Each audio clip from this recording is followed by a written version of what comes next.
周师姐白小纯呼吸一滞，她的脑海里立刻就浮现出记忆中的周星驰，那是李清后的弟子，更是当年香云山上很是瞩目的大师姐白小纯。还记得林伟基，还记得当年自己主动跳出来帮周星驰去抓偷鸡狂魔，还有后来自己总是调侃的星骑师侄女。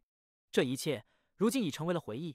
白小纯有些无法接受这一幕，她的呼吸猛地急促起来，她的身体微微颤抖。再没有什么比同辈人的死亡更让人心中压抑的了。记忆里的女子成为了永恒，记忆里的画面成为了灰色。看到了白小纯的颤抖，听到了白小纯的呼吸声，上官天佑的目中越发悲伤。在白小纯离去的这些年，他也不知自己从什么时候开始喜欢上了周星驰，甚至他也能感受到周星驰慢慢对自己的好感。可直至周星驰死亡，也没有接受他的表白。而他也在10多年前的一次外出中，与集合院的修士产生了小规模的战斗，香消玉殒。尽管此仇已被上官天佑亲手报了，可从那一天开始，他的性格也彻底改变，变得沉默寡言，变得不再如当年般极端。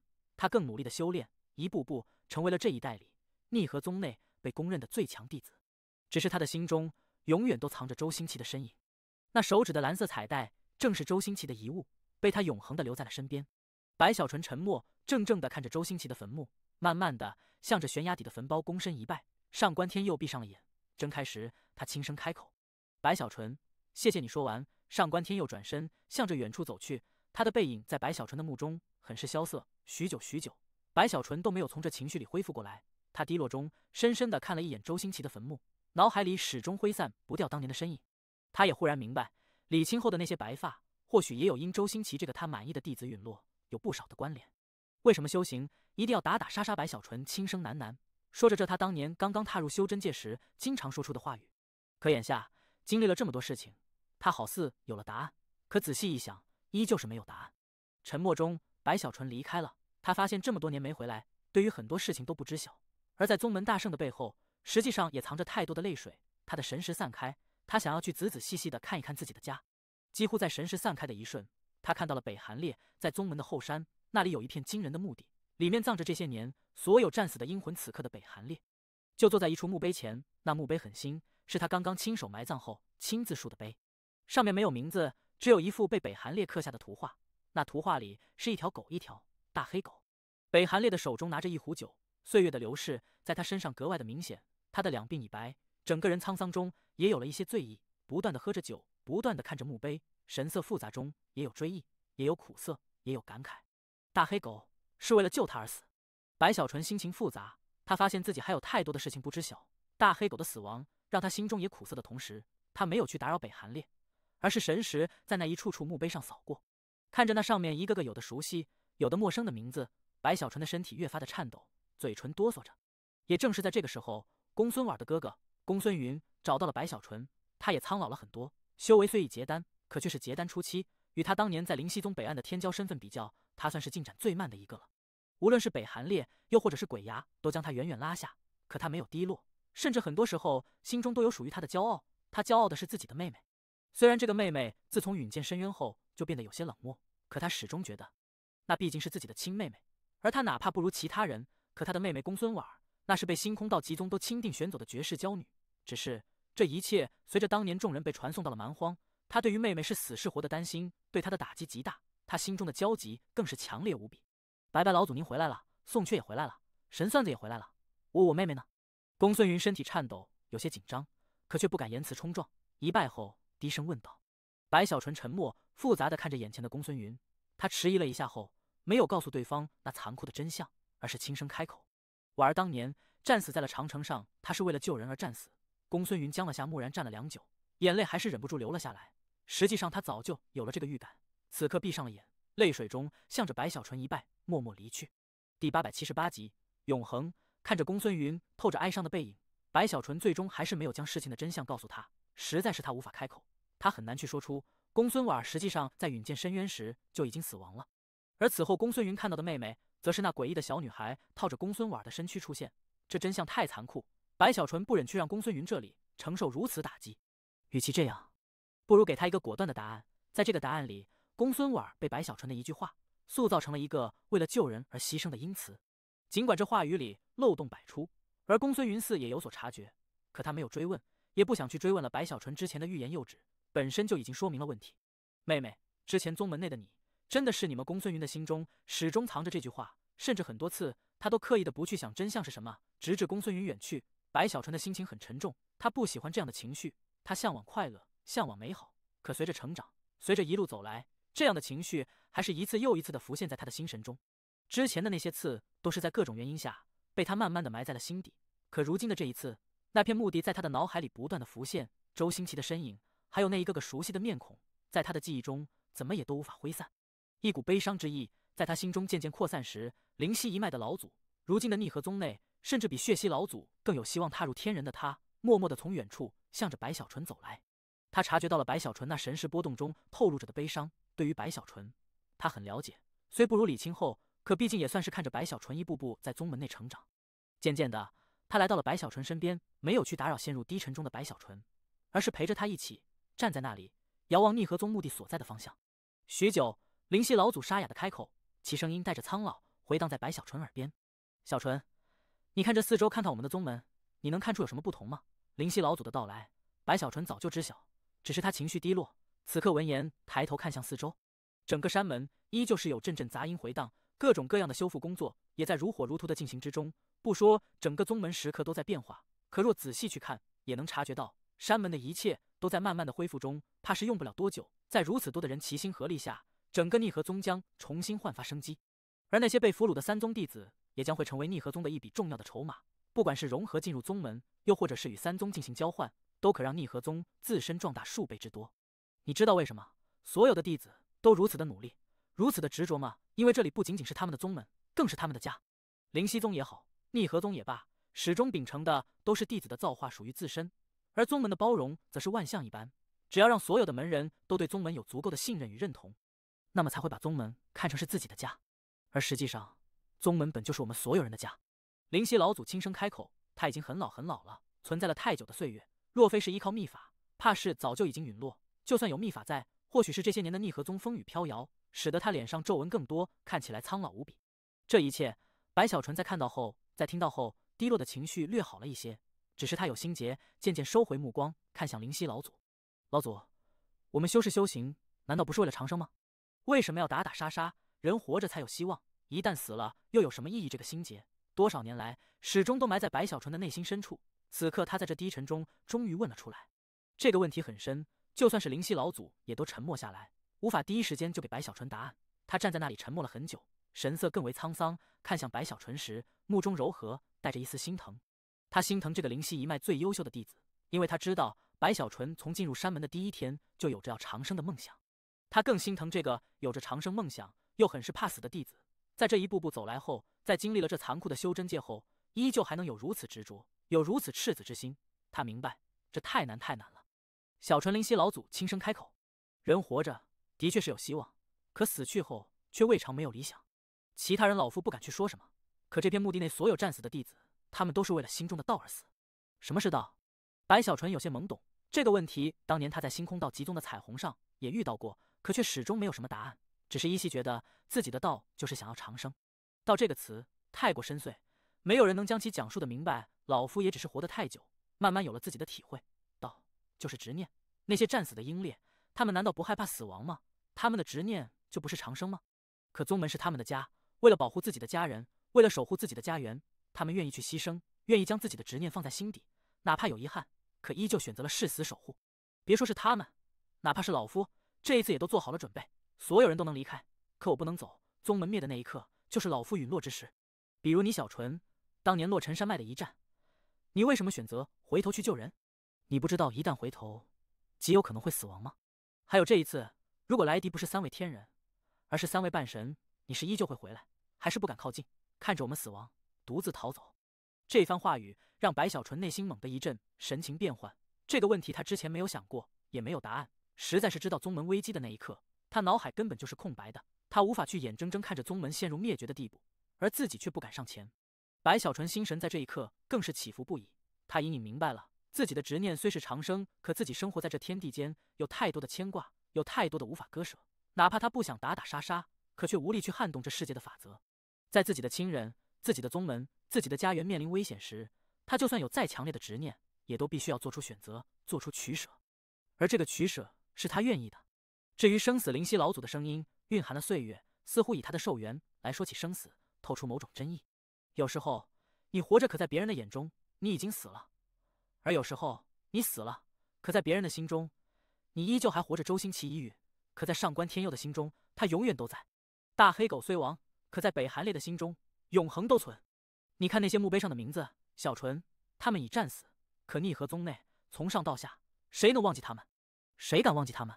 灵犀老祖话语斩钉切铁，如同一道道天雷，带着道音，不断地落入白小纯心神内，使得他身体颤抖的同时，内心也一样猛的，就好似被撑开般，以往无法清晰的思绪，在这一刻也都真正的清楚了。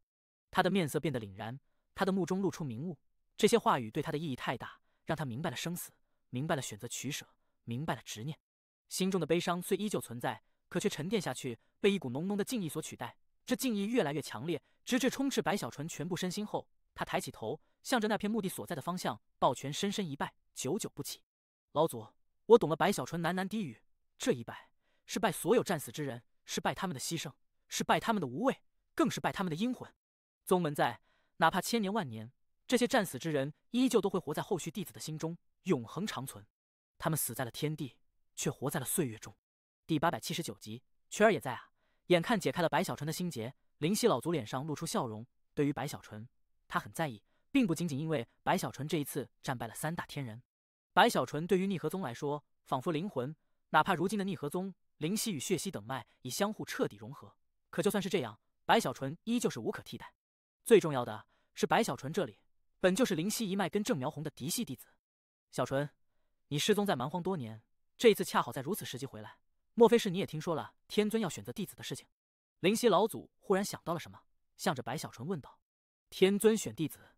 白小纯一愣，天尊收徒，具体老夫也了解不多，可却听说了此事，怕是用不了多久就会开始了。如今的4大源头宗门都在准备，据说但凡是元婴修士，不论出身，只要是通天河区域，哪怕并非宗门之修，而是家族修士，又或者散修，也都可去4大源头宗门，通过那里去往通天岛。灵犀老祖很是感慨，可他也明白自己的年龄很难适合，而整个通天河区域的元婴修士数量不少，如此多的元婴修士去争夺一个名额，难于凡人上青天。可在他看去，白小纯的希望之大，怕是足以超越9成9的同辈之修，而他也看出了白小纯实际上还没有达到天人，能凭着元婴大圆满的修为，凭着半步天人的境界，让3大天人一死一残一逃。此事灵犀老祖在这之前于通天河东脉从未听闻，虽不知其他3脉是否也有如此逆天之人，可无论如何，就算不是前所未有，也相差无几。白小纯摇头，这还是他首次听说天尊收徒，或许是因蛮荒那场绝世之战。白小纯对于天尊总是有些内心的抵抗，隐隐觉得对方不像好人。而说起天尊，白小纯立刻就担心侯小妹，赶紧询问了一下。侯小妹与鬼牙是在10年前通天岛的全部区域选拔中进入了前万之列，这选拔并非只是斗法，还有资质以及全方面的筛选。侯小妹的身上似乎有极为特殊的资质，所以有资格进入通天岛，接受通天岛的指点。一旦在修行中表现优秀，就有可能会成为通天岛的侍卫。此事每隔100年都会进行一次，只不过每次的这1万人里，怕是只有那么几百人才可获得侍卫的身份。灵犀老祖的了解明显多了不少，感慨中也有祝福与期待。此刻说完，因如今的逆河宗全宗修复需要他的地方太多，所以灵犀老祖没有继续与白小纯交谈，转身远去。可在临走前，他想到了侯小妹与白小纯的关系，于是再次开口：“不过具体的事情，你还需要问问宋君婉。10年前的选拔是在星空道极宗内举行，当时宋君婉也去了，可惜没有被选中。”白小纯点了点头，他不便把自己对天尊的忌惮告诉灵犀老祖，不是不信任，而是太过骇人听闻，只是心中的不安依旧存在。最后又看了一眼墓地的方向，白小纯深吸口气，转身离去。很快的，黄昏降临，随着明月高挂，逆河宗的弟子也开始了各自的打坐修行。毕竟修复宗门并非1日可成，战争造成的疲惫也需休养。眼看如此，白小纯终于找到了机会，赶紧去找宋君婉。实在是多年没见，他一方面也想念宋君婉，另一方面也需从他那里打探一些侯小妹被选拔的具体之事。而宋君婉那里也终于停歇下来，拖着疲惫的身躯回到了其洞府时，刚刚吞下一枚疗伤的丹药，还没等白小纯到来，宋缺就先来了。对于这位宋家的天骄，宋君婉还是很关心的，且如今的宋缺已是元婴，这对于整个宋家来说都是大事。就算宋君婉是宋缺的长辈，面对宋缺的到来也要起身相迎，只是他刚一起身，宋缺就内心咯噔一下，不敢自恃修为，连忙上前。小姑不必如此，缺儿拜见姑姑。宋缺指晚辈礼，赶紧一拜，依旧是如当年修为不如宋君婉时的小辈模样。这就让宋君婉心中很是舒坦，也觉得宋缺这里很是懂事，可还是说了几句：“缺儿，你现在已是元婴修为，姑姑来迎你也是应该之事。虽礼法不可乱，但修真界内更是强者为尊。”宋缺闻言苦笑，心底暗道：如果没有白小纯，那么自己在宋家凭着如今的修为，眼前的小姑相迎也就罢了。自己毕竟也是元婴修士，如今更是距离元婴中期不远。莫说小姑了，整个宋家除了老祖外，其他人看到自己都要拜见。可一想到宋君婉的身份，一想到白小纯，宋缺就郁闷的同时也有害怕。他虽喜欢看白小纯郁闷的表情，可却不敢在白小纯面前露出太多，实在是蛮荒中的一次事情，使得他成熟的同时，也对白小纯从心底产生了他不愿意承认的敬畏。而白小纯那里一次又一次以自己小姑父的身份自居，这就使得宋君婉这里对于宋缺来说，绝不仅仅是长辈那么简单。不然的话，他也不能如今第一时间就先来拜见宋君婉，而不是宋家老祖。姑姑莫要如此，缺儿在您眼中永远都是当年的样子。想到这里，宋缺深吸口气，再次向着宋君婉一拜。宋君婉脸上笑容更多，目中也有柔和，更有对自家出现如此麒麟而骄傲，于是开口问着宋缺在蛮荒内失踪的这些年都有了什么经历。对此，宋缺支支吾吾，描绘的不是很彻底，他心中更是尴尬。如果是其他人问，他还可以傲然一些，可面对宋君婉，他实在心中没底。宋君婉也看出了宋缺的不对劲，秀眉微微一皱。她本就相貌绝美，此刻这么一皱眉，使得她更是惊艳动人的同时，也有了一股威严。正要去仔细问询时，从她的洞府外传来了白小纯那带着调侃的声音：“婉儿小青青，我来了呀！”这声音传入洞府的瞬间，宋缺心神立刻跳了一下，宋君婉也俏脸微红，目中有嗔意。当着晚辈的面被白小纯这么调侃，他也觉得心跳加速，有些尴尬，可还是一挥手将那洞府之门打开。白小纯刚一进来，就立刻看到了宋缺。咦，缺儿也在啊？宋缺的脸顿时黑了。宋君婉眼看宋缺的表情，神色也有些了然，更有些过意不去。知道若不是自己的话，白小纯也不会这么的占宋缺的便宜。于是正要开口，可白小纯语速很快，已提前传出话语：“婉儿，你不知道啊，蛮荒里那是什么地方啊？危机四伏，处处都是生死啊！在那里，我为了救缺儿，不惜暴露身份，不惜得罪权贵，甚至更为了他抄一个天侯的家。那可是天侯啊！那么大的蛮荒，也就只有1808个天侯，任何一个都是大人物。”白小纯感叹一声，目中满是追忆，似在回想自己为了救下宋缺所付出的惨重代价。我还记得在蛮荒我第一次看到缺儿时，他那凄惨的样子，全身上下都是管子啊，被那个天侯家族当成了活灵石。婉儿，你知道什么是活灵石吗？就是不断的喂下大量的药物，强行轰开经脉，使得修为提高后，却偏偏限制身体，不断的折磨，使得其修为不断运转。而随着运转，他的修为之力会从那些管子内散出，形成一定范围内的灵气区域，从而让那个家族的晚辈如同有了用不完的灵石去吸收修炼啊。白小纯描绘的很是生动，他的话语让宋缺这里不自在时，也都好似想起了当年的漆黑惨淡，同时也让宋君婉倒吸口气，整个人瞬间花容失色。太过分了！宋君婉整个人怒意弥漫，猛地看向宋缺，在看到了宋缺脸上的苦涩后，他立刻就明白白小纯说的没有半点夸张，也顿时就明白了之前为何宋缺支支吾吾。小纯，此事多谢。宋君婉将之前打算不让白小纯继续占宋缺便宜的想法立刻打消，此刻目中带着感激，向着白小纯欠身一拜。这么客气干什么？我这么做还不是为了你吗？白小纯轻咳一声，上前当着宋缺的面，一把搂住宋君婉那纤细的腰肢，拍着胸口大声说道：“你是缺儿的小姑，我就是缺儿的小姑父，在蛮荒，我们是一家人，我不帮他谁帮他？我不救他谁救他？这都是我应该做的小事。”宋君婉脸微红，可却没有避开，目中看向白小纯时越发柔和，带着强烈的异样之感，似乎之前那隐隐感受的距离，如今也随着此刻那搂住自己腰肢的手消失不见了。第880集，小纯，你看这是什么？眼看自己小姑那目中看向白小纯时，似浓情蜜意一般，宋缺内心长叹一声，有些后悔在这个时候来拜见小姑。早知道白小纯也会出现的话，打死他都不会选择此刻到来。同时，心底对白小纯勾搭女修的功夫，也有了他想要压制，可却压不下去的佩服。他可是当初见证了白小纯如何去教赵天骄追其师姐的一幕幕，那银自诀的精髓，宋缺也都听得很清晰。同时也看到了在蛮荒里，白小纯与红尘女之间那不清不楚的关系。更不用说蛮荒中还有个陈曼瑶，回想这一路，似乎只要是个角色女修，仿佛都会与白小纯之间发生一些故事。这一点让宋缺感慨无限，只觉得苍天似乎对白小纯格外的偏爱，他有心想要告状，让自己小姑知道陈曼瑶，知道红尘女，可抬头时一眼就看到了白小纯那目中露出的警告后，内心一颤，憋屈中在心底长叹一声，又发现自己的小姑那目中的蜜意似浓到了极致。他觉得自己站在那里，好似多出来的一个很别扭的存在，于是赶紧找了个由头，匆匆离去。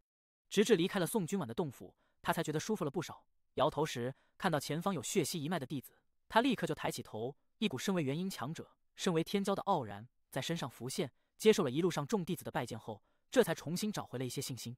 而此刻的宋君婉洞府内，随着宋缺的离去，就只剩下了白小纯与宋君婉二人。许久没见，之前战场更是匆匆，此刻单独相处，宋君婉看向白小纯时，目中的思念再也压抑不住。尤其是他之前听到白小纯所说的关于宋缺的事情，还有白小纯所表达出的其自身的如何危险，这才救下宋缺。这一切在他看来，就算白小纯故意夸大了其自身的作用，可无论如何，宋缺安全的回来了，且修为突破到了元婴，这就足够了。他很是温柔的为白小纯整理着衣衫上的一些褶皱，口中说着关心的话语。没有外人在，有些话他在说出时也就不会太过脸红。白小纯在宋君婉面前更是放松，很是享受着宋君婉如同大姐姐般的呵护。二人坐在同一张大椅上，白小纯略有吹嘘的重新描述了一番自己救下宋缺的过程。这里面他重点的凸显出自己的作用，大有若不是因为自己，宋缺这一次估计在劫难逃。同时眼睛也偷偷打量宋君婉，虽多年不见，可宋君婉依旧绝美，那带着粉意的俏脸，柳叶弯眉，似有着异样的美丽，目中的温柔如水，仿佛眼波在等别人猜般，使得白小纯心跳都加速了几下。尤其是宋君婉的身姿凹凸有致，很是火辣，那细腰纤细如同杨柳，在臀处又夸张的起伏，时而她整个人散发出惊人魅力的同时，因其穿着的大胆，也使得白小纯暗中咽下几口唾沫，心底高呼妖孽，内心不由得就将宋君婉与红尘女去进行了比较，最终不得不感慨，在身材的完美上，宋君婉更胜一筹。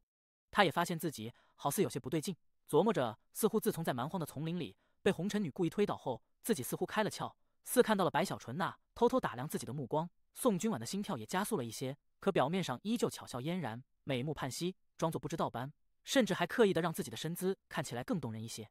只是等了半天，发现白小纯那里居然只是偷看，没有任何其他的举动后，宋君婉心中也有些恼火，眼中有了一些幽怨，热情也淡了下来，甚至神色上都出现了一些冷漠，淡淡开口：“没事的话，我还要打坐。”白小纯看在眼里，也愣了一下，琢磨着之前还好好的，很是热情的样子，可转眼就变了。他觉得莫名其妙的同时，想着现在去问侯小妹的事情似乎不大好，于是眨了眨眼，试探的说了一句：“啊，那我走了。”不送。宋君婉闻言，心底没来由的怨气更深，剜了白小纯一眼后，哼了一声。白小纯这一次是真的摸不着头脑了，他叹了口气，觉得女人真的是很奇怪的生物，红尘女这样，宋君婉也如此，莫非年纪大的女人都如此？白小纯深以为然，心中无限的想念侯小妹，他觉得还是侯小妹乖巧。那我真的走了呀。白小纯摸了摸鼻子，起身时，宋君婉气得闭上眼没理他。白小纯觉得有些尴尬，心头也有些生气了，袖子一甩就要离去，可就在他走出了7、8步时，身后传来宋君婉的声音：“这一次要在宗门留多久？我也不知道，不过彻底解决了宗门的事情后，我要去一趟星空道集宗。”白小纯也没好气，觉得这宋君婉莫名其妙的，此刻回了一句，继续向前走去。宋君婉闻言睁开眼，看着白小纯的背影，眼看他就要离开，尤其是听到了白小纯的话语，他隐隐明白，以白小纯的修为与天资，逆河宗虽是他的家，可他显然不可能永远在这里，怕是一旦离开，下一次回来又将是许久许久之后。想到这里，想到之前战场上他内心升起的距离感，宋君婉的目中深处有些挣扎。他隐隐感觉，如果这一次自己抓不住，那么或许随着时间的流逝，距离原来越远，不但感觉会淡了，两个人的关系也将渐渐成为回忆。宗门这些年的风雨飘摇，他看到了太多的生死别离，他也不知道自己是否能突破结丹，踏入元婴，也不知道自己在未来会不会有一天也战死。他只明白，这些年白小纯是唯一一个当年那般去撩拨他，而偏偏又不让他反感之人，甚至一次次的事情，已经使得白小纯的身影深深地留在他的心底了。想到这里，宋君婉目中的挣扎化作了果断。她本就是血溪宗的魔女，本就不是灵溪宗那样的正道宗门。此刻有了决断后，宋君婉再没有迟疑，目中渐渐露出诱人的神采，伸了个懒腰，将美好的身姿尽情地展露出来，声音也都带着一丝让人听了后心颤的酥麻与慵懒。悠悠传出：“小纯，你来，我给你看的东西。”这声音落入白小纯耳中，如同有小手在他心里抓了一下，让白小纯全身都麻了一半。口中却哼了一声。不看。话虽这么说，但他的脚步却停了下来，头也控制不住地转了过去，一眼就看到了宋君婉那伸懒腰的撩人姿势，内心也都狂跳了几下，再次暗呼妖孽之时，努力控制着呼吸如常。听话，怎么都不敢过来，我还能吃了你啊！宋君婉美目流盼，向着白小纯一招手。白小纯内心再跳，又哼了一声：“我怕你。”白小纯一瞪眼，立刻就走到了宋君婉身边，站在那里，抬着下巴，大声开口：“说吧，你要给我看什么？”宋君婉掩口一笑，眸中秋水更起波澜，似仿佛有一对钩子，让白小纯看到后，呼吸不由得急促了一些。就在这时，宋君婉一拍储物袋，顿时就有一枚丹药出现在了他的两指之间。你看，这个是什么？白小纯一愣，有些不满，他还以为宋君婉要让自己看什么呢，结果却是一枚丹药。此刻心底嘀咕着，看了过去后，凭着他的丹道造诣，再加上眼熟，顿时就认了出来。这是发情丹啊！你怎么有？白小纯刚一开口，说到这儿，忽然吸了口气。他猛然间想到了红尘女，可就在这时，宋君婉的脸红红的，可目光却极为大胆，右手更是轻轻一捏。第881集，我还是第一次啊！啪！随着发情丹被宋君婉轻柔的捏碎，这熟悉的声音顿时就传入白小纯耳中，在他心中直接就化作了平地惊雷。而那发情丹碎裂后，一股红色的雾气刹那间就扩散开来，还没等白小纯反应过来，就直接将他与宋君婉笼罩在内。啊！白小纯只觉得脑海嗡的一声，下意识的就要后退，可没等他退出几步，一个散发无穷魅力、纤细柔弱的娇躯就直接将他拉住。不要啊！白小纯呼吸急促，可却猛地眨了眨眼，他发现自己内心深处居然还有一些期待，可口中却是赶紧惨叫起来：“婉儿，你等等，你要干什么？别撕我衣服啊！我还是第一次啊！”白小纯惨叫极为夸张，甚至在那红雾内，他明明可以挣扎，但却挣扎的不是很强烈，唯独这惨叫越发传出。他怕啊！生怕被宋君婉知道自己在蛮荒时已经提前与红尘女就经历了这一幕，于是此刻惨叫很是卖力。别这样，让我准备一下。雾气内不断回荡白小纯那哀嚎的声音，可实际上在那雾气里，他只是装模作样的抵抗了几下，暗中却欲拒还迎，甚至有意无意的还摆出几个姿势，使得宋君婉撕自己衣服更顺利。而宋君婉此刻喘息中也传出了声音：“闭嘴，要的就是你的第一次。”随着话语传出，随着一件件残破的衣服从雾气内被扔出，白小纯的惨叫也戛然间停顿了一下，似猛地吸了口气，伴随着宋君婉似疼痛的轻哼，雾气越发翻滚起来。时间流逝，很快一个时辰过去，随着雾气的消散，宋君婉已经恢复神智，也都穿好了衣服，此刻俏脸红润无比，一边整理自己的衣衫，一边侧头，目中带着得意，更有甜蜜，看着此刻双手抱着膝盖，呆呆地坐在那里的白小纯。白小纯的这个样子让他很是满意。实际上，若白小纯不这样，他反倒会狐疑起来。此刻心满意足中，宋君婉淡笑开口：“行了，还不穿好衣服？放心，我会对你负责的。”可实际上，白小纯这发呆有3成是真，7成都是假的。他不敢不发呆啊，实在是他害怕被宋君婉知道真相，此刻只能如此。可在心中却是忍不住去将宋君婉与红尘女再次进行了对比。这么一对比，白小纯心中纠结，他发现这两个都很完美，一个充满野性，一个身姿惊人，实在是梅兰竹菊，各有千秋。可表面上他哭丧着脸，甚至想了想后还让身体颤抖了几下，以表示自己真的第一次。至于那3成真的发呆里，则是他内心的无限感慨。他觉得自己怎么2次都是栽在了发情丹上，莫非发情丹克我？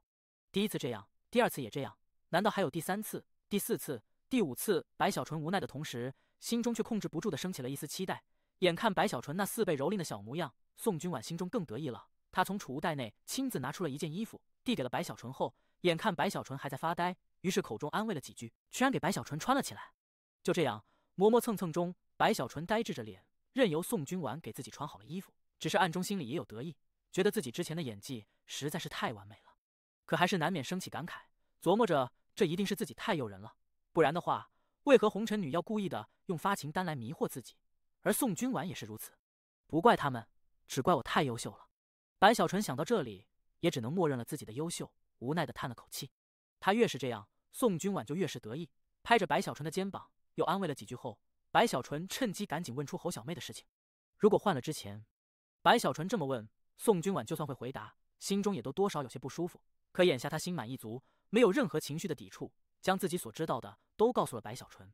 那一次的选拔中，逆河宗内一共有数千人参加，去了星空道极宗，与整个通天河东脉的10多万修士一起去进行试炼。最终宋君婉没有通过。实际上逆河宗真正通过选拔的只有鬼牙一个人，可在测试侯小妹的资质时，似她的资质很符合通天岛的一门神通术法，所以她才被破格收取，与鬼牙一起去了通天岛。而如侯小妹这样的修士不是唯一，实际上在宋君婉的描述里，那10多万修士中，一共有8人都是与侯小妹的状态相似，因资质符合某种术法的传承，所以被选走。听到这里，知道侯小妹不是唯一，白小纯总算是心底略安了不少。尤其是听宋君婉说，历代如这样的选拔都曾出现，且已经持续了数千年之久。最重要的是，所有最终在通天岛没有成为侍卫之人，大都安全的归来，也没有出现过什么伤亡的事情，这就让白小纯的心里再次松了口气。或许是我想多了，了解到侯小妹的事情，白小纯又装模作样一番。眼看宋君婉神色内有疲惫之意，白小纯眨了眨眼，知道方才2人折腾的似有些狠了，于是干咳一声，告辞离去。不过在临走前，他给了宋君婉一个天人魂，实在是他的天人魂没有筹集5个，且也不是不同的5行属性。不过哪怕一个天人魂，在通天河区域也都是至宝一般。通过一些渠道，可以让宗门代换成5个天兽魂，这对宋君婉的结姻又意想不到的好处，不但可以让他顺利不少，更重要的是，一旦成功，他就是天兽魂元婴，与星空道极宗的天骄在元婴这一境界上站在了一个层次，这对他以后的修行帮助也将极大。在看到白小纯给自己的天人魂后，宋君婉也是内心震动，吸了口气。如此贵重之物，他还是这辈子首次收到，内心顿时感动无比。看向白小纯时，目中的甜蜜更浓，没有去与白小纯客套。宋君婉直接收走天人魂。不过在白小纯临走前，他上前轻轻地抱住白小纯，用他身体的火热来让白小纯明白他的感谢。白小纯心跳加速，哪怕刚刚经历了风雨，可眼下被宋君婉抱住，他还是脑海控制不住的浮现方才的旖旎一幕，生怕被宋君婉看出破绽。白小纯匆匆地说了几句，转头就赶紧离去。直至出了洞府，白小纯都觉得心头依旧有些躁动，忍不住又一次暗呼妖孽时，心中也有些感慨。他觉得自己似乎变了，这一次很明显的没有之前那么的郁闷了。不行啊，这个要改改，还有侯小妹呢，可不能让她知道啊。想到这里，白小纯又控制不住思绪，琢磨着不知道侯小妹有没有发情单，如果没有的话，自己要不要找个机会无意中给她几粒？不行，我白小纯怎么能是那种人？白小纯又觉得这样不对，他认为自己是个很纯洁的人，此刻内心莫名的纠结一番。最终他抬头望天，长叹一声，为什么要让我如此优秀？在这叹息中，白小纯回到了逆河宗内为他准备的洞府。在这洞府中，白小纯盘膝坐下，将所有的思绪都挥散后，他深吸口气。星空道极宗态度不明，为了以防万一，眼下最重要的就是要尽快成为天人。想到这里，白小纯目中露出果断，我要练21色火。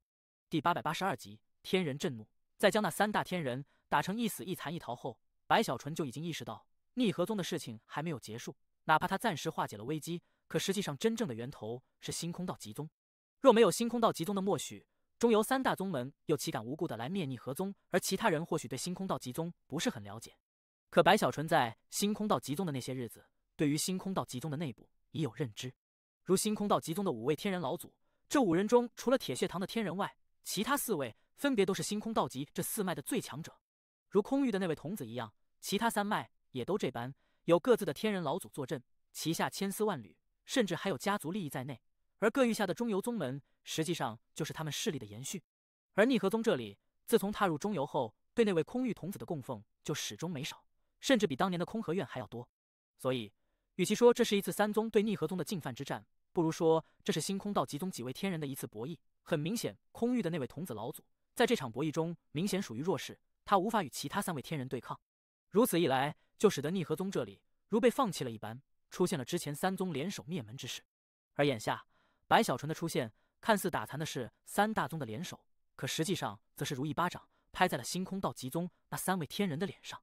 可以想象接下来的事情必定很难善了，星空道极宗那3位天人的怒火随时可能降临。只是白小纯虽不愿面对这种局面，可之前宗门浩劫，他没有其他的办法，只能如此。希望陈鹤天看在我当初毕竟是救了他的弟子与女儿的份上，不要太过分了。还有白灵的祖父，也希望能考虑一下当初我与白灵的交情。白小纯揉了揉眉心，他心中也明白，不能将希望放在其他人身上，这一切因素只有在逆河宗本身就足够强悍后，才可以锦上添花，成为天人。白小纯觉得自己压力不小，如今化解这一切的最好的办法，就是他成为天人，以天人修为，使得自己战力更强，方可使人忌惮，才能真正守护逆河宗。白小纯目露果断，在这闭关的密室内，立刻就取出21色火配方，开始仔细的研究起来。至于炼火的消耗，虽如今是在通天河区域，可当初白小纯在蛮荒临走前，他的弟子白浩曾给了他足够的魂，那些魂足以支撑白小纯太多次的失败。可以说，只要不是白小纯这里始终无法成功，那么他最终必定能练出21色火。时间流逝，转眼数日过去，密室内的白小纯又陷入了疯狂的状态中，头发乱了也不管不顾。随着研究，他的全部心神都融入到了21色火的配方内，去仔细的分析每一个环节，仔细的推敲每一个步骤。或许是本身的压力不小，使得白小纯这里此刻好似爆发一般，脑海的思绪不断的跳动的同时，因通天河区域有天地灵力存在，他的吸收也始终没有停止，更是不时吞下一些逆河宗炼制出来的恢复精力的丹药。如此一来，在这么循环之下，他对于这21色火的配方越发的熟悉起来。直至又过去了3天，白小纯猛地抬头，双手抬起一挥，立刻大量的魂被他取出，首次炼制。这次的炼制毫无疑问是无法成功的，白小纯对此心知肚明，他要的也不是成功，而是在失败中去总结经验。而这种在实践中的进步，其速度之快将极为惊人。实际上，除了白小纯外，其他炼魂师根本就无法做到这一点，实在是这消耗之大，无法想象。也只有白小纯这里有明皇作为弟子，才可以去如此奢侈的炼火。时间慢慢流逝，一次又一次的失败让白小纯这里的领悟越来越多。他时而停顿下来，仔细的去琢磨调整后，又拿出配方，每一次都有不同的收获。虽整个人看起来疲惫无比，可他目中的光芒却是随着一天天过去越来越明亮。与此同时，在白小纯这里沉浸在炼火中，外界他所担心的事情也已经慢慢发生。逆河宗的华丽逆转，白小纯与3大天人的一战，如今也渐渐传开，轰动了中游所有修士的同时，就连下游以及末游也都隐隐听闻。更不用提源头的星空道极宗了。白小纯的归来与3大天人的一战，让星空道极宗内无数认识白小纯的人在听到后纷纷心惊吸气，觉得匪夷所思，心神为之撼动。也正是在这个时候，肉身被斩，宗门被抄的道和院老祖，他已经不顾一切，整个人疯狂中联合了星河院老祖2人，急速前往星空道极宗。一路同行的还有极河院的一位元婴长老。白小纯的出现，使得他们胆颤心惊的同时，也有强烈的不甘与极度的憋屈。此番联手，齐齐到了星空道极宗后，立刻分散开来，去寻找他们这一脉的最强老祖。其中那道河院的老祖正是陈鹤天，也就是赵天骄的师傅。他原本在闭关，当听到了外面传来的关于逆河宗、关于白小纯的消息后，陈鹤天第一个反应就是此事太过荒谬。但很快的，随着消息的陆续传来，陈鹤天确认的同时，也有了强烈的怒意。对于白小纯，他之前虽有印象，可却从来没有放在心上。哪怕对方也算间接的救下了自己的弟子与女儿，可他依旧高高在上，对白小纯很是无视。甚至当年众人被传送到了蛮荒后，他也只是发动了势力，全力寻找自己的弟子与女儿，最终成功的将自己的弟子与女儿救出。至于白小纯，他根本没有去理会。可眼下，这个都快要从他记忆里淡忘的名字，居然再次出现，且一出现就展现如此战力，这就让陈鹤天皱起眉头。也正是在这个时候，道和院的那位被斩了肉身的天人到来了。刚一看到陈鹤天，这道何老祖就立刻委屈中向着陈鹤天深深一拜：“前辈救我！”眼看自己麾下镇守中游宗门的天人境强者，如今居然只剩下了元神，陈鹤天的面色顿时阴沉无比，似有风暴在其体内轰隆隆的狂暴起来。到底怎么回事？随着陈鹤天的开口，一股惊人的威压从他身上骤然爆发出来。感受到陈鹤天的威压后，道和老祖的元神一颤，赶紧将那一战的全部过程没有半点隐瞒的如实说出。当听到白小纯那里不是在3人联手下被他强力击败，而是被其逐个打杀后，陈鹤天冷哼一声。在他看去，眼前这个道和老祖也好，其他中游的天人也好，都只是凡道天人而已，算是天人中最弱的存在了。而他自身则是天兽魂元阴境级天人，成为远超凡道的地品天人境。除此之外，更是天人中期。这一切就使得他有把握，就算是他逐个的话，也能将3个如眼前这样的道和老祖击败。那白小纯更过分的是，他居然趁着我不在的关头去了道和院，将整个道和院的财富全部搜刮走了。那里面还有我准备贡献给您老人家的那一份。道和老祖内心颤抖，迟疑了一下后，还是这么的开口。一听这句话后，内心已有判断的陈鹤天目中寒芒瞬间四散。好大的狗胆，他这是找死！陈鹤天冰冷开口，神识更是刹那散开，直接就找到了星宗一脉以及极宗一脉的天人老祖。在他看来，此事最急的不是自己，而是那位被斩了麾下天人的极宗老祖。第883集，铁血堂出洞。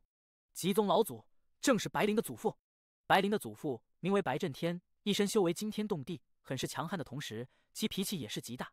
此刻他目中似有火焰，冷冷地望着身前跪拜在那里瑟瑟发抖的极河院的那位元婴长老。这么说，外面的传言是真的了？你们集合院的老祖是最没用的一个，被人斩了。是那星河老祖，他跪在那里的集合院长老闻言忍着颤抖，正要解释，可他话语还没等说完，一声怒吼就从白震天的口中蓦然传出：“滚！”轰鸣声滔天爆发，震动外界彩虹的同时，那位集合院的长老狂喷鲜血，身体被一股狂风卷起，直接甩出了白震天的居所。也正是在这个时候，陈鹤天的神识骤然而来，化作了其阴冷的声音：“白兄，此事你看如何处理？”“如何处理？杀人偿命。”白震天冷冷说道。至于他的孙儿白灵那里，他此刻也顾不得了，实在是在家族势力的面前，哪怕他对白灵很是喜爱，也很难爱屋及乌。实际上，从之前默认了集合院对逆河宗出手的那一刻起，他就已经有了决断，甚至因此白灵也都到来，祖孙二人还大吵一架。不但是他这里如此，陈鹤天那边也是这样。赵天骄以及其道侣二人多次找到陈鹤天请求，可陈鹤天根本就毫不理会。如今又出现了这么大的事情，陈鹤天与白震天又岂能善罢甘休？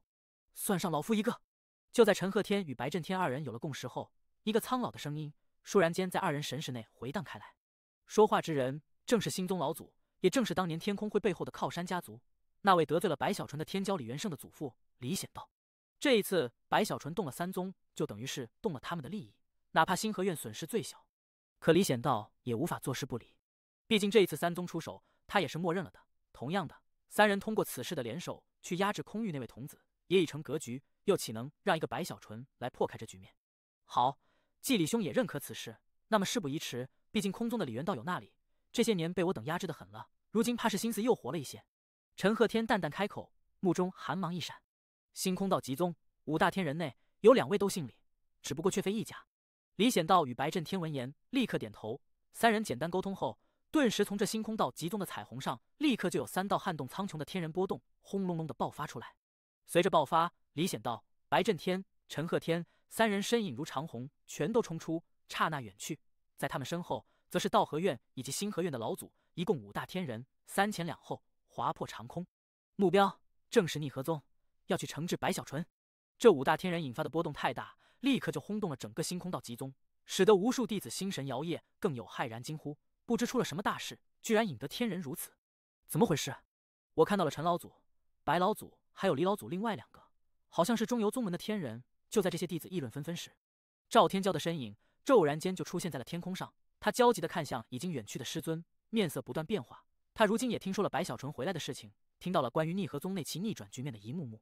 原本就心中有愧疚的他，眼看自己的师尊居然与其他几位天人一起去势汹汹，这就让赵天骄内心煎熬中眼睛慢慢红了。不管了，白小纯是我的兄弟，他又没做错什么，难道自保也是错吗？难道就自己的宗门也是错吗？赵天骄大吼一声，立刻冲出，直奔逆河宗。他阻止不了师尊的决定，但他要与白小纯一起去面对。他的道侣陈月山也一样毅然地跟随赵天骄的身后，一同疾驰。就在赵天骄道侣2人呼啸远去时，星空道极宗内还有一个人也因这件事情而发狂，此人正是白灵。当他察觉到自己的祖父居然杀向逆河宗时，白灵整个人都暴怒起来。白小纯是我的万夫长，祖父白小纯没回来时，你要参与灭逆河宗之事，我无力阻止。可如今白小纯都回来了，你居然还要这样，这件事情是你逼我的。白灵的脾气本就火爆，此刻怒意滔天，一晃飞出，直奔铁血堂。白小纯不仅仅是他麾下万夫长，更是铁血堂之人，毕竟5大军团的万夫长都隶属于铁血堂。而星空道极宗内除了4脉天人外，还有最后一个天人，此人就是铁血堂老祖，身份地位因铁血堂只听半神老祖之令，故而极为特殊。片刻后，也不知白灵如何禀告的这件事情，一股远远超过了陈鹤天等人的波动，如风暴般从铁血堂所在的方向搅动苍穹。随着气势的扩散，一个穿着血色铠甲的中年男子，如同踏着尸山血海，一步步缓缓走出。5大军团何在？走出的刹那，这中年男子淡淡开口，一句话回荡星空道极宗的瞬间，一道道身影从4方急速冲出，渐渐数百、数千、数万，也就是几个呼吸的时间，赫然有近10万人出现在了天空上。这10万人赫然都是5大军团的修士，这里面有不少都认识白小纯，有不少都是白小纯的战友，甚至在其中还有当年属于白小纯的那万人军团。与此同时，白灵穿着铠甲也肃然出现，他的身边是其他几个军长，一个个也都肃杀之意弥漫天地。有人要动逆河宗，此事本座不管，可要动我铁血堂的万夫长，你们同意吗？铁血堂天人境的中年男子淡淡开口时，一股超越天雷的轰鸣声从四周10万修士口中猛然爆发。不同意！这声音掀起无穷回音，撼动整个星空道集宗时，铁血堂老祖右手抬起一挥：“既然不同意，我们就去看看，谁敢动我铁血堂的万夫长！”轰鸣之声立刻惊天动地，这10万大军刹那就冲出宗门，在铁血堂老祖的率领下，一行人如同军团开动，气势之强让天地色变。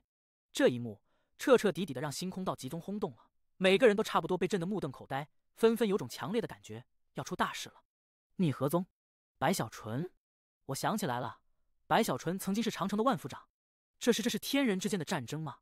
在这所有人都哗然时，空域彩虹上一处密室内，空宗的那位天人童子此刻目光急速闪动，迟疑起来。他可以说是这件事情的当事人，可眼下他内心也在权衡，最终还是摇了摇头。罢了，此事我若参与进去，若赢也就罢了，一旦输了童子沉吟后，索性闭上了眼，没去理会外面的那些哗然嘈杂之音。在他的心中，实际上早就将逆河宗放弃了，哪怕白小纯这一次强势归来，可他还是没有改变这个决定。实在是在他看来，铁血堂可以维护白小纯，但却不会维护逆河宗。而白小纯一个人，哪怕能在这一劫中不灭，可逆河宗的结局终究是无法被改变的。整个星空道集宗5大天人如今4位出动，苍穹不断的泛起波纹，而天人的速度太快，尤其是陈鹤天等人最先出动，很快的，他们就遥遥的看到了逆河宗的山门。铁血堂出面了，意料之中，不过铁血堂也不能干扰太多，就算能救下白小纯，也无法参与太深。铁血堂的那位也只是做做样子而已，否则的话独自前来，定可追上我等，又何必召集众人？这很明显是刻意的给了我们时间。不过既然那位出现了，我们总要给一些面子罢了。这白小纯废了其修为，留一条命好了。陈鹤天3人相互看了看，立刻传音。第884集，黑云在临。此刻正是黄昏，逆河宗内众多弟子还在忙碌修复山门的工作中。放眼看去，经过这些时间的修整，逆河宗的四脉山峰已恢复了大半，一些阁楼建筑也都林立而起。远远一看，虽还有一些细节末稍存在的残破，可大致已恢复了七七八八。尤其是逆河宗弟子的士气，更是因之前的那一战，哪怕如今也都振奋无比，甚至彼此之间时常传出笑谈之声，使得整个逆河宗四生机勃勃。更是在这一战后，逆河宗内的四脉彼此更为融洽，如今相互帮助，好似有新的气象显露出来。至于宗门那几个老祖，如今表面看似如常，可彼此的心中始终都有一块大石难以放下。他们这些天也不断的联系星空道集宗，尤其是想要与空宗的那位天人童子沟通，可对方始终没有半点回音，这就让灵犀老祖等人内心七上八下，患得患失，可对外却不露出丝毫。实在是如今的逆河宗，怕是经受不起浩劫的重新降临，不能所有的压力都让小纯来扛。此刻的逆河宗大殿内，四脉老祖还有几个元婴修士都神色凝重地坐在那里，当首之人正是灵犀老祖与血溪老祖。实在不可为的话，我们就离开这中游，回到下游也是一样。听到了灵犀老祖的话语后，血溪老祖沉默片刻，沙哑地开口：但凡有其他办法，他们都不会选择回到下游。可如今星空道集宗态度模糊，这就让他们不得不做出最坏的打算。随着血溪老祖的声音回荡，四周众人纷纷沉默下来，使得大殿也都安静，更让外面弟子修整山门的笑谈之声也隐隐传来。听着外面那些弟子他们的开心笑声，感受着整个宗门正焕发生机，可以想象这样的情况持续下去后，对逆河宗而言将是一次脱胎换骨。而一旦此刻逆河宗选择了离开中游，那么莫说是他们了，这对所有弟子来说都将是极大的打击。灵犀老祖轻叹一声，正要开口，可就在这时，突然的一道黑影四刹那间凭空的挪移而来，正是那只灵犀宗的猴子。几乎在他到来的刹那，一道白影也是瞬间出现在了大殿内，是血溪宗的兔子。他们在来临的一瞬，就有尖锐的声音蓦然间从他们口中几乎不分前后的同时传出：天人来袭！立刻开启阵法！猴子与兔子的声音似乎都扭曲了，在回荡的瞬间，灵犀老祖面色狂变，没有半点迟疑，立刻掐诀开启阵法。血溪老祖以及其他两脉老祖都是这般，眨眼的功夫，轰鸣之声滔天回荡，逆河宗四脉山峰爆发出惊天之声，一层阵法顿时就笼罩在了逆河宗的四方。与此同时，那棵被救活的空榕树也是猛地一震之下，所有的树叶上都闪烁符文之芒，眨眼间，以空榕树为核心的山门大阵也轰轰中爆发出来，形成了一道绿色的光幕，再次叠加后笼罩逆河宗。这一切来得太突然，使得此刻宗门内所有弟子都心神骤震，彼此还没等反应过来，阵法已经开启。且最重要的是，在那苍穹上，天空传来雷鸣之声，5道身影3前2后刹那降临。正是陈鹤天、李显道以及白震天三人。他们的身后则是星河老祖以及道河老祖5位天人同时出现的一瞬，他们的意志就直接充斥整个苍穹大地，使得天雷阵阵，苍穹翻滚，八方轰鸣。他们的意志取代了天意，在这一刻降临无尽四方，好似将此地彻底的封锁，如同与这片世界分割开来。在看到苍穹上那5道身影的瞬间，逆河宗内所有弟子都倒吸口气，神色惨变，心神掀起惊涛骇浪。道河老祖，那是星河老祖。至于其他3位，没见过，可他们的气息似乎比道河老祖还要恐怖。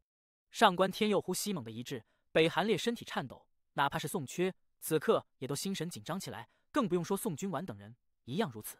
实在是苍穹上那5道身影的压力太大，以至于哪怕有阵法阻隔，可众人依旧心神震动，感到强烈无比的压抑。来自5大天人的威压，如同一座座大山，直接就压在了所有弟子的心神中，让他们无法喘息，让他们有种来自本能的恐惧。就在这逆河宗内一片哗然，无数人紧张，有不妙之感。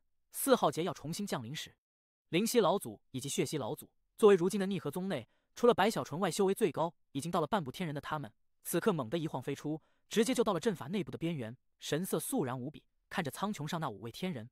其他弟子不认识陈鹤天等人，可他们2位却见过。此刻在看清后，2人内心猛地就沉了下来，呼吸也都不由得急促了些，心神陡然无比震荡。拜见陈祖、白祖、李祖，不知尊者降临，还望尊者赎罪。灵犀老祖深吸口气，将一切紧张与不安压在心底，立刻抱拳恭敬一拜。一旁的血犀老祖也是心惊肉跳，此刻低头一样拜见。在看到自家的2位老祖居然都这么的恭敬后，逆河宗弟子的紧张也跟着更强烈了，都目光忐忑地看了过去。面对灵犀与血犀2人的拜见，苍穹上的陈鹤天3人竟看都不看一眼。此刻3人目光扫过逆河宗的阵法，嘴角露出冷笑。这逆河宗的反应倒是很快，毕竟那位白小纯也是天人，能察觉我等到来也是情理之中，无妨，最多是需要动动手而已。3人那无视灵犀与血犀老祖的神态与话语，让逆河宗2位老祖呼吸更为急促，他们的目中也露出了愤怒的血丝。四周的逆河宗弟子更是内心在震，彼此颤抖中，一股绝望之意渐渐滋生在了所有人的心头。哪怕有白小纯，可如今不是3位天人，而是5位。灵犀老祖狠狠一咬牙，正要继续开口：“3位老祖，你们聒噪！”灵犀老祖话语还没等说完，顿时那位李显道就冷哼一声，右手抬起猛地一挥，顿时就有一个大手印凭空出现，足有100丈大小，轰隆隆中直奔逆河宗的山门大阵猛地轰去。巨响撼天动地，随着大手印的落下，山门阵法的光幕顿时爆发出强烈刺目的光芒。随着大手印的落下，顿时凹陷，更是在那不断的凹陷下，逐渐出现了一道道裂缝。最终虽还是成功抵抗，可那大手印却突然的自行崩溃，形成了2次爆发。轰隆间，山门大阵直接就崩溃了一层。随着第1层的崩溃，逆河宗4脉山峰顿时震动，无数碎石落下，这刚刚修复好的山脉再次出现了要坍塌的迹象。3位老祖，我逆河宗到底犯了什么错？你们一定要来灭门不成？灵犀老祖眼看如此，目中血色更多，整个人如发狂般向着苍穹、陈鹤天等人大吼出来。不但是他如此，逆河宗的弟子也都忍不住，一个个发出凄厉的咆哮。逆河宗到底犯了什么错？为什么一而再、再而三的要灭我们的宗门？众人的声音凝聚在一起，形成了爆发的音浪，滔天回荡时，陈鹤天冷哼一声，依旧是没理会逆河宗，而是目光落在了道河老祖与星河老祖身上。半炷香内破开此阵，否则的话，你们2个就不要继续做你们的天人了。道河老祖与星河老祖身体一哆嗦，眼睛瞬间就赤红一片，修为运转。陈鹤天的话语，他们不认为是吓唬，对方在星空道极宗内一向是一言九鼎一般，强势无比。从其口中说出的话，谁若是敢不去在意，那么最终必定自吃恶果。想到这里，道河老祖与星河老祖都大吼一声，拼了全力，直奔逆河宗山门而去。第885集，我扔出去！你们！灵犀老祖怒吼，立刻加持阵法。一旁的血犀老祖也是喘息急促中，整个人怒意弥漫，煞气冲盈。欺人太甚！我逆河宗何错之有？该被灭的时候，你们居然敢反抗挣扎，这就是错！星河老祖声音回荡，内心更是振奋。他觉得之前自己在白小纯面前逃得太狼狈了，如今归来一定要报仇。白小纯，给老夫滚出来！白小纯，你怎么搬空的道河宗？今天老夫就怎么搬空你逆河宗！道河老祖一样开口，咬牙切齿，内心的恨意早已滔天。此刻随着2人同时飞出，直奔逆河宗阵法，轰鸣间，逆河宗山门急速颤抖，摇摇欲坠。山门大阵看似强悍，可根本就承受不住天然的持续轰击，眼看就要崩溃。逆河宗上上下下无不绝望中渐趋疯狂时，白小纯的声音突然的在灵犀老祖与血溪老祖耳中猛地回荡：“帮我争取时间。”随着白小纯话语的传出，灵犀老祖大手一挥，声音传遍四方：“所有弟子，融灵入空容！”他的声音刚一传出，顿时逆河宗内所有弟子都一个个低吼下，直奔空容术，将自身的修为之力全部涌入空容术内。顿时，这空容术就猛地散发出璀璨的光芒，山门阵法光幕的裂缝都肉眼可见的恢复起来。逆河宗所有弟子此刻一个个都急速直奔空容术。不但是弟子如此，几乎所有的元婴修士都是这般，哪怕灵犀老祖也都如此，唯独血溪老祖，他带着一些血系一脉的弟子，直接就冲入血族体内。刹那间，血族的双目就蓦然睁开，仰天咆哮时，身体猛地站起，其庞大的身躯好似成为了逆河宗光幕外另一道防线。还有铁蛋，此刻也在一声咆哮下，出现在了血族的面前，死死地盯着外界的五大天人，目中露出仇恨与杀机。逆河宗的反应让陈鹤天等人也都眯起了眼，内心有些吃惊。实在是他们眼中的逆河宗，无论是在应变的速度上以及对策上，竟都超出了寻常的中游宗门太多。周师姐白小纯呼吸一滞，她的脑海里立刻就浮现出记忆中的周星齐，那是李清后的弟子，更是当年香云山上很是瞩目的大师姐白小纯。还记得林伟基，还记得当年自己主动跳出来帮周星齐去抓偷鸡狂魔，还有后来自己总是调侃的新奇师侄女，这一切如今已成为了回忆。白小纯有些无法接受这一幕，她的呼吸